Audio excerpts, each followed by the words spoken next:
Hello, my dear friends. I am Sanjeev Kadian. Welcome back to all of you at this platform, English Mantra 1. So, my dear friends, today we are going to discuss how to make sentences so that we can use them in our daily life and we will be speak English fluently. So, first of all, we will see here some common daily sentences and then we will try to speak and try to make some more sentences on those words. Okay, चलिए first of देखते हैं. First of all you will see here idiom. There is an idiom, no skin off one's back. No skin off one's back. It means, my dear, हम आमतौर पर हिंदी में बोल देते हैं घंटा फर्क नहीं पड़ता. इट मीन्स कोई फर्क नहीं पड़ता, या इंग्लिश में कहा जाए, इंग्लिश टू इंग्लिश बोला जाए, नो प्रॉब्लम. इट मीन्स रहेगा my dear no problem. It means I don't care what you do. मुझे कोई फर्क नहीं पड़ता कि आप क्या करते हो. तो आप आज से सेंटेंस में यूज कर सकते हो, डेली लाइफ में यूज कर सकते हैं. आप कहेंगे, कोई पर्सन अगर कोई ऐसा काम करता है जिससे आपको कोई फर्क ना पड़े, तो आप कहेंगे आई डोंट केयर, या फिर आई don't care what you do. तो आप देखेंगे अभी इसका यूज कैसे करने वाले हैं. तो first of all you will see I don't care what you do.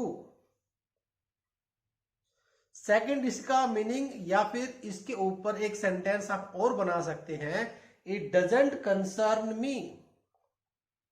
It doesn't concern me, इससे मुझे कोई फर्क नहीं पड़ता. या फिर आप ये भी कह सकते हैं, my dear, no sweat off my back. No sweat off my back. No sweat का मतलब होता है नो प्रॉब्लम. स्वेट का मतलब होता है पसीना, और नो स्वेट का मीनिंग होता है नो प्रॉब्लम. एक फिल्म भी आई थी ना, नो प्रॉब्लम. तो नो स्वेट का मतलब नो प्रॉब्लम. इट मीन्स आप कहेंगे, speak in English, I don't care what you do, it doesn't concern me, या फिर नो स्वेट, या फिर नो प्रॉब्लम. चलिए आफ्टर दिस नेक्स्ट देखते हैं.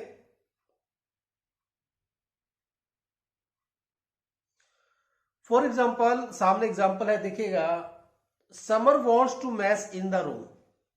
मैस का मतलब है डिसऑर्डर, सब अस्त व्यस्त कर देना. समर अपने कमरे को अस्त व्यस्त करना चाहता है. It is no skin off my back. इससे मेरी स्किन पर कोई फर्क नहीं पड़ता. इट मीन्स मुझे घंटा फर्क नहीं पड़ता, मुझे कोई प्रॉब्लम नहीं है. आई don't care what you do. I don't care summer does. मुझे कोई फर्क नहीं पड़ता समर क्या करता है. तो my dear, it's no skin off my back का मीनिंग रहेगा मुझे कोई फर्क नहीं पड़ता. क्लियर. चलिए नेक्स्ट.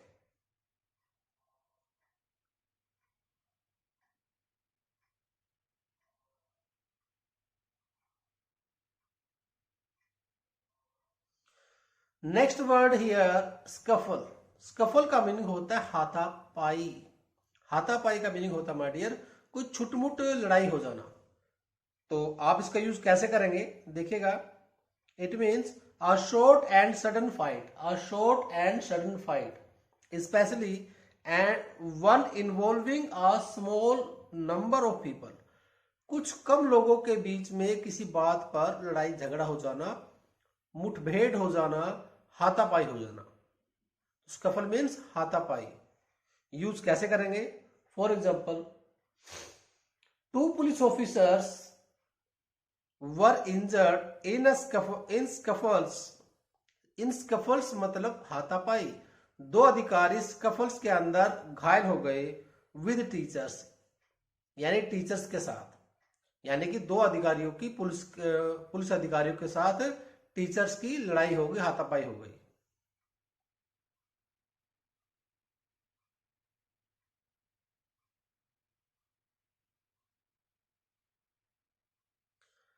अगर आपको यह कहना हो कि उसकी लड़ाई हो गई, तो आप क्या कहेंगे. आप कहने वाले हैं, my dear, he got into a fight in the school. School में लड़ाई हो गई, उसकी स्कूल में लड़ाई हो गई, या उसने स्कूल में लड़ाई कर ली. तो आप कहेंगे ही गोट a fight in the school. He got into a fight in the school. Next word है, बिल्कुल सिंपल है, नो वरीज। तो यहां पर आप सेंटेंसेस बनाएंगे माय डियर। नो वरीज का सेंटेंसेस कैसे बनते हैं, तो please pick up your pen and try to make some sentences और नो वरीज। बिल्कुल सिंपल वर्ड है। चलिए मैं आपको दिखाता हूं इस वरीज का यूज सेंटेंसेस में कैसे होगा और उन सेंटेंसेस को आप रियल लाइफ में यूज कैसे कर सकते हैं। चलिए फर्स्ट ऑफ ऑल देखिएगा, what if we miss the bus. What if we miss the bus, क्या हुआ अगर बस मिस हो गई। तो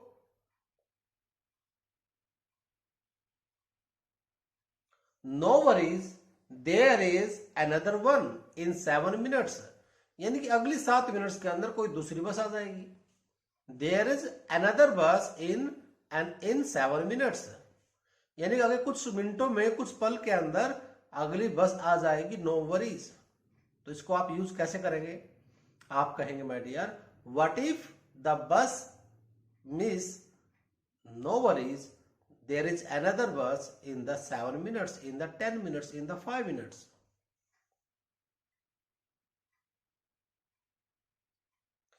सेकंड सेंटेंस बनाते हैं इसी वरीज को लेकर।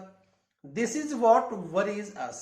This is what worries us, यही तो बात है जो हमें चिंता में डालती है, जिसने हमें चिंता में डाला हुआ है, जो हमें चिंतित करती है। This is what worries us. This is what worries us. इसको बोलिए एक बार। वरी बिल्कुल सिंपल वर्ड है, लेकिन जो एक सेंटेंस आपके सामने देख पा रहे हैं, इस सेंटेंस का अगर आप यूज करते हैं तो इससे आपको एक कॉन्फिडेंस बिल्ड होने में हेल्प मिलेगी। तो जो आपका कॉन्फिडेंस क्रिएट होगा वो आपको कहेगा कि इस वरीज की वैल्यू है। तो आप सेंटेंसेस बनाइए और यूज कीजिए। तो आप अभी वीडियो में देखने वाले हैं कैसे कैसे सेंटेंसेस बनाए गए हैं, और ऐसे कुछ और सेंटेंसेस आप बनाने की ट्राई करें। चलिए नेक्स्ट देखते हैं, इंग्लिश दैट वरीज अस, यानी इंग्लिश ही है जो हमें चिंता में डालती है। इंग्लिश ही है जो हमें चिंता कराती है। एक इंग्लिश सब्जेक्ट ही है जिससे हमें चिंता होती है। तो आप क्या कहेंगे, English is that worries us, या English that worries us. That worries us, यहां पर वरी एज ए वर्ब है, और जब आप बोलते हैं नो वरीज तो इट मीन्स वहां पर worries as a noun use होता है। चलिए कंटिन्यू करते हैं नेक्स्ट, फिर अगला सेंटेंस देखिएगा। नंबर 4 पे है, this is something that worries me. ऐसा कुछ है जो मुझे चिंता में डालता है। This is something that worries me. अगर आप ये कहना चाहते हैं कि मुझे चिंता है, यही बात तो मुझे चिंता में डालती है, ऐसा कुछ है जो मुझे चिंतित करती है, तो आप कहेंगे this is something what worries me. This is something what worries you. This is something that worries you. ऐसा कुछ जो आपको चिंता में डालता है या आपको चिंतित करता है। This is a situation that worries me. यही सिचुएशन मुझे चिंतित करती है। आप क्या कहेंगे अगर आपको किसी सिचुएशन में जाकर चिंता होती है, लाइक एक बच्चा स्कूल जाता है तो उसको स्कूल जाने की सिचुएशन से डर लगता है, चिंता होनी शुरू हो जाती है, तो बच्चा क्या कहेगा, this is a situation that worries me. This is a situation that worries me. साथ में हिंदी लिखी हुई है, आप हिंदी के साथ इंग्लिश को समझ सकते हैं, but after a few minutes just try to forget the Hindi sentence and focus on the English sentence. My dear, you are here to speak English, not to learn Hindi. So please don't try to learn Hindi sentences. Just speak and use them, all them sentences in the English, and just focus on English sentences. Don't try to learn Hindi sentences. Okay? चलिए next देखते हैं, there is second problem that worries me.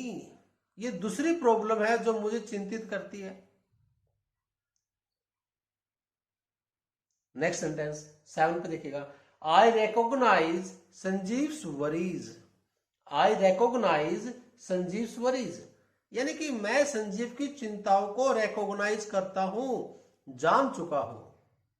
यानी कि मैं संजीव की चिंताओं को जानता हूं, रिकॉग्नाइज। तो एक नया वर्ड आपको यहां पर मिल गया, recognise.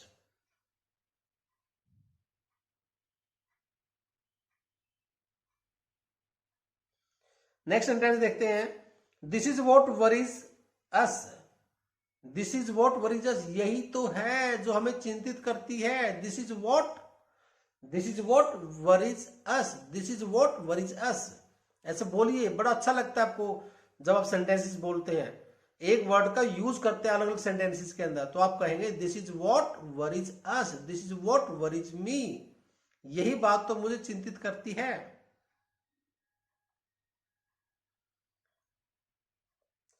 It's sensitive to Sanjeev's worries. It's sensitive to Sanjeev's worries, ये संजीव की चिंताओं के लिए सेंसिटिव है, संवेदनशील है। Next, it's not Samar that worries me, यानी कि जो चिंता में मुझे डालता है वो समर नहीं है। जिससे मुझे चिंता होती है वो समर नहीं है, वो कोई और बात है, कोई और पर्सन है जिससे मुझे चिंता होती है। The matter really worries me, sir ये जो मैटर है ये मुझे चिंता में डालता है। तो आप कहेंगे सर दिस मैटर या the matter really worries me, the matter really worries me. 11th question पे आ जाते हैं। देखो 11th सेंटेंस पर आप आ चुके हैं एक वरी वर्ड को लेकर, जिसमें आप वरी को एज ए वर्ब यूज करते आ रहे हैं। चलिए देखते हैं next, it's not the content of the debate. It's not the content of the debate that worries me but the form, यानी कि मुझे चिंता में डालने वाला फॉर्म है, न कि डिबेट का कंटेंट है। तो आप कहेंगे it's not the content of the debate but that worries me but the form, बल्कि वो फॉर्म है।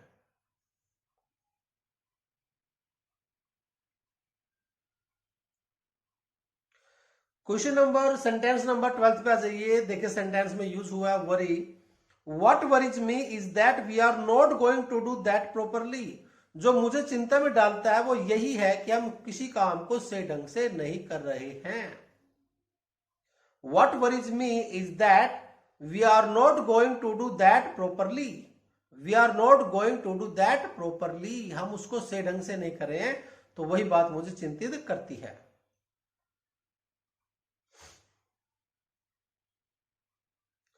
A third situation that worries me is the situation in the, यानी कि आप किसी सिचुएशन में है, देखो डैश दिया गया, डैश का मतलब है माय डियर कि उस डैश में आप कोई भी सिचुएशन डाल सकते हैं। ये थर्ड सिचुएशन है, ये थर्ड प्रॉब्लम है जो मुझे चिंतित करती है। The situation in the school, the situation in the college, आप ऐसा बोल सकते हैं। 13th पे आ जाइए, we can not ignore, we can not ignore social and economic worries, हम सामाजिक आर्थिक वरीज को इग्नोर नहीं कर सकते। We can not ignore these social and economic worries, हम इन चिंताओं को इग्नोर नहीं कर सकते। 14th सेंटेंस पे आ जाइए, so where do these worries stem from, तो फिर ये बताओ ये चिंता पैदा कहां से होती है। तो यहां पर वरी के साथ आपको एक नया वर्ड मिल रहा है, यहां पर स्टेम। स्टेम का एज ए नाउन यूज होता है तना, पेड़ का एक तना होता है, लेकिन यहां पर स्टेम का मीनिंग होता है माय डियर ग्रो होना, पैदा होना, क्रिएट होना। तो यहां पर क्या दिया गया, अगर आप ये कहना चाहते हैं, किसी से पूछना चाहते हैं कि चिंताएं पैदा कहां से होती हैं, तो आप कहेंगे where do these worries stem from, where do these worries stem from, stem from पैदा होना, कहां से पैदा होती है।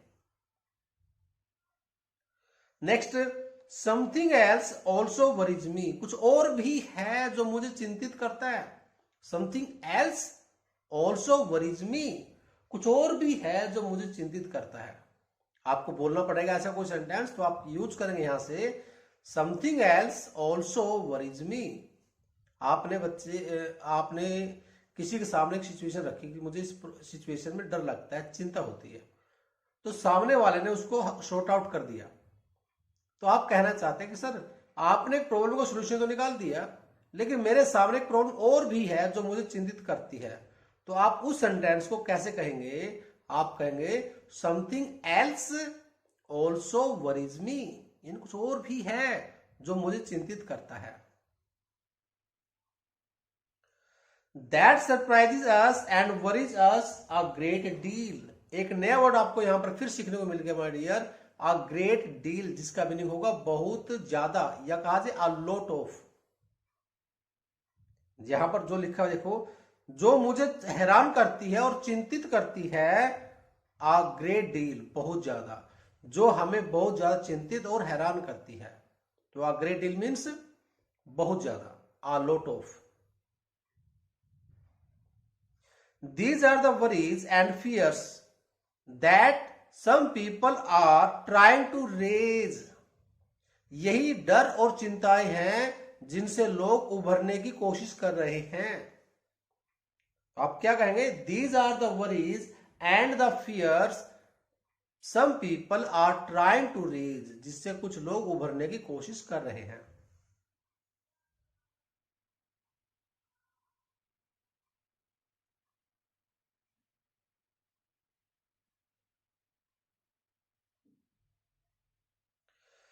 चलिए सेंटेंस नंबर नेक्स्ट पे आ जाइए, देखिएगा। द एटमोस्फियर सराउंडिंग, आसपास का जो वातावरण है, and surrounding the discussion of certain issues, कुछ मुद्दों की चर्चा और आसपास का वातावरण, वरीज मी, मुझे चिंतित करता है।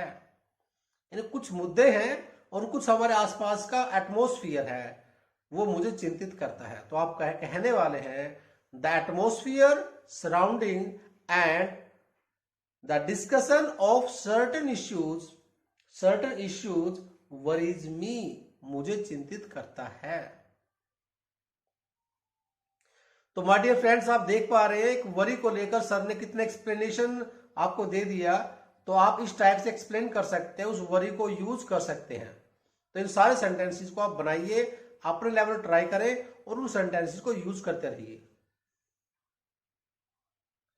I have to say to you, मुझे आपको कहना है, दैट इट वरीज अस, यह हमें चिंतित करती है, because it happens all the times, क्योंकि ये बार बार या फिर ऑल द टाइम, हर बार होता है।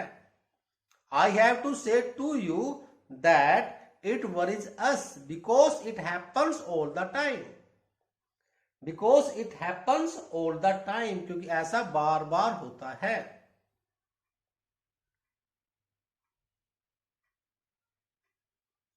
Next, this is something that I have pointed out, यही बात थी जो मैंने आपको दिखाई, आपको समझाई। दैट वरीज मी इनॉर्मसली, जो मुझे बहुत ज्यादा चिंतित करती है। तो यहां पर एक वर्ड और आपको आ गया सिखाने के लिए, इनॉर्मसली। इनॉर्मस वर्ड होता है बहुत बड़ा, इनॉर्मसली बहुत बड़े लेवल पर, यानी कि बहुत बड़े स्तर पर मुझे चिंतित करती है, जो मैंने आपको दिखाई। And that will have to confront, that will have to confront, जिसको हमें सामना करना पड़ेगा, जिसको हम सामना करेंगे, जिसको हम फेस टू फेस देखेंगे, जो हमारे आगे आने वाले टाइम में हमें मिलेगी। वो क्या है? This is something that I have pointed out, जो मैंने आपको दिखाया। दैट वरीज मी इनॉर्मसली, जो मुझे चिंतित करती है। And that we will have to confront, जिसको हमें भुगतना पड़ेगा, जिसको हमें फेस करना होगा। साथ में हिंदी लिखी हो माय डियर, ताकि आप समझ सके।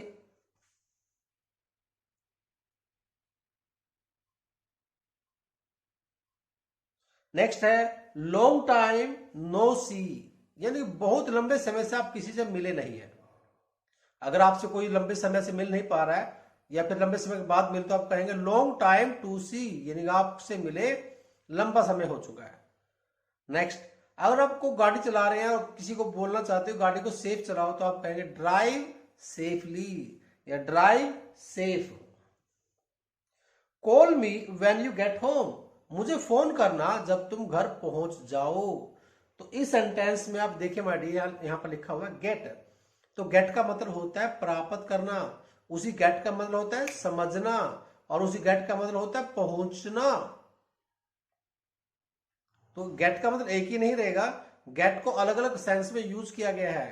तो यहां पर गेट का मीनिंग क्या है? पहुंचना। तो call me when you get home, मुझे फोन करना जब आप घर पहुंच जाओ। Don't forget to buy milk, दूध खरीदना, दूध को बाय करना मत भूलना। मेरी किताब लाना मत भूलना, don't forget to bring my book, है ना। तो आप इस सेंटेंस से और भी सेंटेंसेस बना सकते हैं। तो आप क्या कह रहे हैं यहां पर? Don't forget to buy milk, तो दूध खरीदना मत भूलना। तो आप क्या कहेंगे? Don't forget to buy milk. Call me back when you get a chance, जब आपको चांस मिले तो मुझे कॉल करना। दैट्स सो, यही तो आप कहना चाहते हैं, यही बात तो कहना चाह रहा था, तो आप कहेंगे दैट्स सो। नेक्स्ट है दैट्स सो एनोइंग, ये तो बहुत ज्यादा एनोइंग है, ये तो बहुत ज्यादा फ्रस्ट्रेटिंग है, ये तो बहुत ज्यादा वंडरफुल है, बहुत ज्यादा अच्छी है, तो आप कहेंगे दैट्स सो वंडरफुल। और बहुत ज्यादा परेशान करने वाली है तो आप कहेंगे दैट्स सो एनोइंग, या फिर दैट्स सो फ्रस्ट्रेटिंग। अगर अच्छी लग रही है तो आप कहेंगे that's so wonderful, that's so exciting. अगर बोरिंग लग रही है तो आप कहेंगे that's so annoying, that's so frustrating. Next, he is forever complaining about this country, यानी कि एक व्यक्ति है जो हमेशा देश के बारे में शिकायत करता रहता है। तो आप कहेंगे he is forever complaining about this country. On my way, मेरे रास्ते में। I meet him on the way, यानी कि मैं उससे रास्ते में मिला। तो आप किसी से मिले, कहां पर मिले? रास्ते में मिले, तो आप कहेंगे I meet him on the way. अब मैं कहना चाह रहा हूं कि मुझे शमशेर रास्ते में मिल गया, स्कूल जाते हुए रास्ते मिल गया। तो मैं कहूंगा I met Shamsher Singh from Sanch on the way to school. I met Shamsher Singh of Sanch on the way to school, मुझे सांच वाले शमशेर सिंह को मैं स्कूल के रास्ते मिला। बी राइट बैक, आप कहेंगे बी राइट बैक, यानी कि बिल्कुल सही किया। I am just popping out quickly, I will be back in an hour, I am exhausted today. तो ये सारे सेंटेंसेस हम माय डियर नेक्स्ट क्लास में, नेक्स्ट वीडियो में डिस्कस करेंगे। तो तब तक जो कंटेंट्स करवाया गया है इस कंटेंट्स को समझें और उसको याद करने की कोशिश करें, अप्लाई करने की कोशिश करें। तो I hope my dear friends you like the videos, share and subscribe. Don't forget to share, subscribe the videos, please focus and watch the video complete so that you will be speak English fluently.